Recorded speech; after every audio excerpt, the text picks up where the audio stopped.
Assalamualaikum warahmatullahi wabarakatuh. Kami dari kelompok 6 Komunikasi Data Teknik Informatika D yang beranggotakan 5 orang, yaitu saya sendiri Hasna, Padlia, Misna, Mirnawati, dan Andistriawan, akan memaparkan hasil kerja kelompok kami, yaitu mengenai cara mendeteksi error menggunakan metode tentang CRC dan checksum. Baik, langsung saja. Untuk materi pertama akan dibacakan oleh saudari Misna, kemudian dilanjutkan oleh saudara Andistriawan, dan dilanjutkan lagi oleh saya, kemudian Padlia, dan terakhir akan dibacakan oleh Mirnawati. Assalamualaikum warahmatullahi wabarakatuh. Perkenalkan, nama saya Misna, NIM D022018 dari kelompok 6. Baik, di sini saya akan menjelaskan CRC, Cyclic Redundancy Check adalah algoritma untuk memastikan integritas data dan mengecek kesalahan pada suatu data yang akan ditransmisikan atau disimpan. Data yang hendak ditransmisikan atau disimpan ke sebuah media penyimpanan rentan sekali mengalami kesalahan, seperti halnya noise yang terjadi selama proses transmisi atau memang ada kerusakan pada perangkat keras. Sebelum masuk ke dalam perancangan, ada beberapa hal yang harus kita ketahui sebagai dasar dari perancangan algoritma CRC. Kita menganggap suatu CRC pada intinya dalam proses perhitungan CRC, kita menganggap suatu file yang kita proses sebagai suatu string yang besar yang terdiri dari bit-bit yang kita operasikan sebagai suatu bilangan polinomial dari yang sangat besar untuk menghitung nilai CRC tersebut. Kita membagi bilangan polinomial sebagai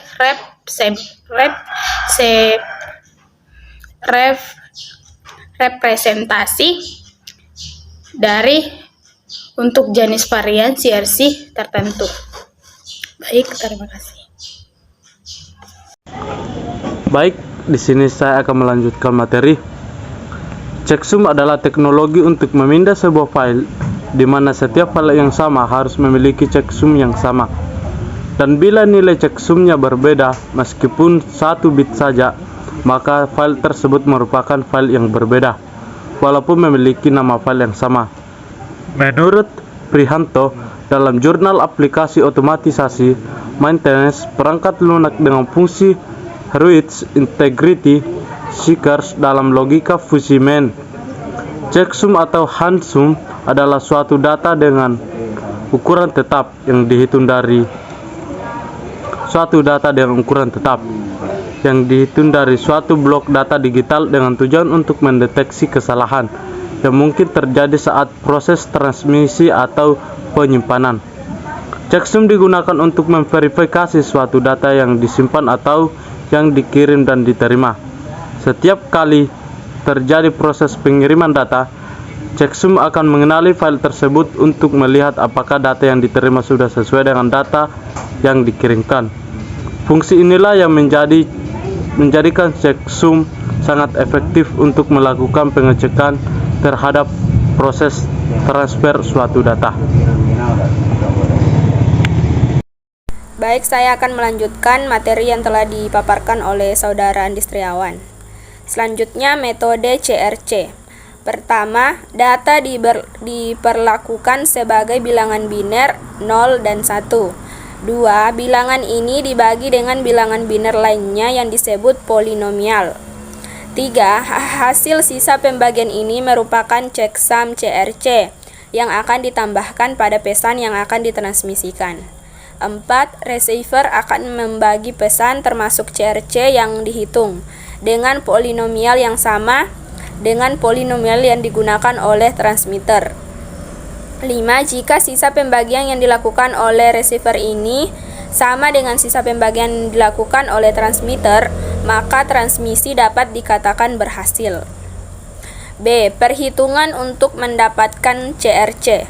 Contoh, misal pesan sama dengan 110101 yang akan ditransmisikan, polinomial sama dengan 101 divisor.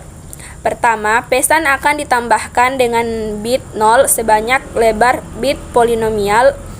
Dalam hal ini, lebar bit polinomial adalah 2, maka pesan akan ditambahkan dengan 00 menjadi 11010100 dan akan dibagi dengan polinomial.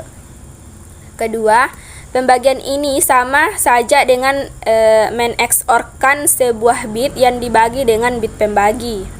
Ketiga, perhitungan PX jadi didapat pesan dengan CRC PX sama dengan 11010111. Bisa dilihat di gambar yang ada di samping. Assalamualaikum warahmatullahi wabarakatuh.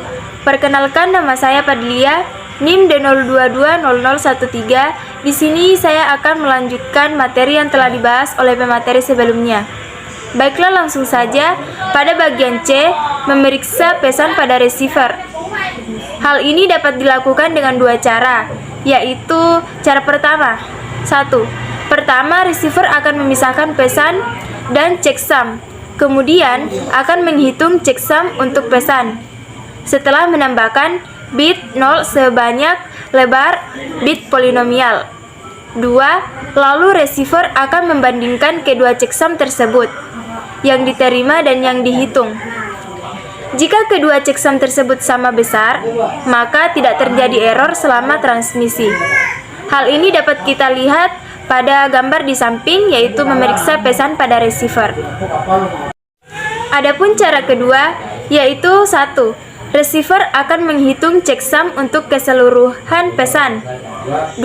Kemudian memeriksa apakah hasilnya sama dengan 0. Dalam kurung, berarti tidak terjadi error selama transmisi. Adapun gambarnya dapat kita lihat pada bagian bawah. Memeriksa pesan pada receiver. 1. Pesan sama dengan 1001 10001101. Pada bagian 2, divisor 11001. Checksum MD5 sering digunakan untuk identifikasi sebuah file. Checksum MD5 atau juga yang sering disebut dengan checksum MD5 adalah alternatif identifikasi file yang diduga virus selain CRC32 yang seringkali mampu dikelabui apabila program virus tersebut di-package ulang dengan patch keggor, seperti UPX, di mana file asli dan file yang telah di-package akan mempunyai CRC yang berbeda. Demikian dari saya. Assalamualaikum warahmatullahi wabarakatuh. Assalamualaikum warahmatullahi wabarakatuh. Perkenalkan, nama saya Mirnawati dengan NIM D0220004. Nah, di sini saya akan melanjutkan penjelasan sebelumnya. Baik, langsung saja kita masuk pada penjelasan. Apabila sebuah file mengalami proses packing, maka dengan sendirinya file itu akan mengalami enskripsi dan akan sulit untuk menganalisis file tersebut. Cara tersebut adalah meng-unpack file tersebut. Unpack sebuah file akan melepaskan enskripsi dari badan file dan analis bisa menemukan badan file secara utuh. Tools yang digunakan adalah CFF Explorer. Tools ini akan meng-unpack file sehingga kita bisa menemukan header file dari file tersebut. Hal ini memudahkan analisis untuk menentukan jenis file. Checksum MD5 adalah checksum yang stabil sehingga checksum malware pada aplikasi anti-malware. Checksum dari CRC32 dan MD5 akan dimasukkan dalam database anti-malware untuk pengenalan dalam proses scanning. Sekian. Baik, itulah tadi pemaparan materi dari kelompok kami. Lebih dan kurangnya mohon dimaafkan. Wassalamualaikum warahmatullahi wabarakatuh.